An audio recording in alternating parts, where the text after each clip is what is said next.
세입자 거주 확인 등의 용도로 쓰는 전입세대 열람내역서 발급 과정의 허점을 노린 신종 부동산 대출 사기 범죄 앞서 전해드렸는데요.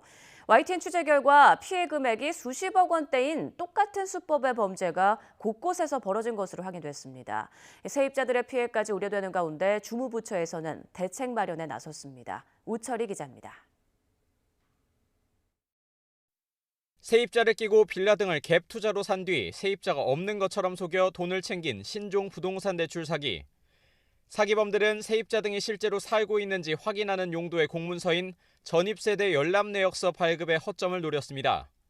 정확한 주소와 조금만 다르게 발급을 신청하면 발급되지 않는 게 아니라 버젓이 세입자가 살고 있어도 세대주 없음으로 기재돼 대부업체들을 속인 겁니다.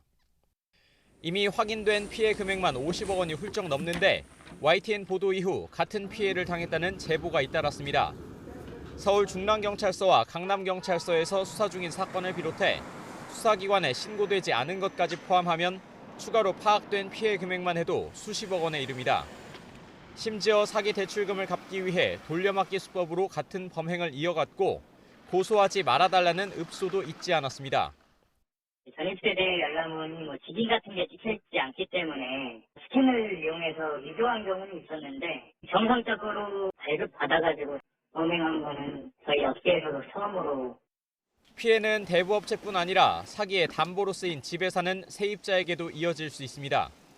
주택임대차보호법상 세입자는 전입신고를 하고 확정일자를 받을 경우 집이 경매에 넘어가도 보증금을 가장 우선적으로 받을 수 있긴 합니다. 하지만 이사 등이 맞물려 바로 보증금이 필요한 경우 돈을 제때 받지 못하거나 최악의 경우 보증금을 다 돌려받지 못할 수도 있습니다.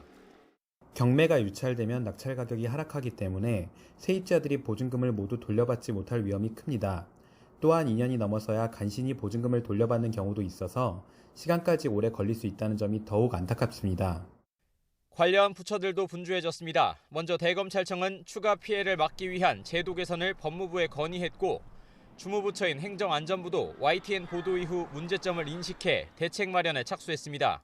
시청자가 주소를 잘못 기입할 때 없는 주소인데도 해결주가 없습니다라고 마치 사람이 안 사는 주소처럼 나오는 문제가 있다고. 잘못 기입한 경우에 발급이 안 되어야 되는데. 또 대법원이 관리하는 등기부 등본은 범행에 사용된 것처럼 제 몇 호로 발급되기도 하는데 서로 호환되지 않는 점도 문제로 지적됩니다. 행정안전부는 각 지방자치단체에 공문을 보내 주의를 당부한 가운데 지자체 의견 수렴을 마치는 대로 전입세대 열람내역서 발급의 허점을 개선할 구체적인 방안을 내놓을 방침입니다. YTN 우철입니다.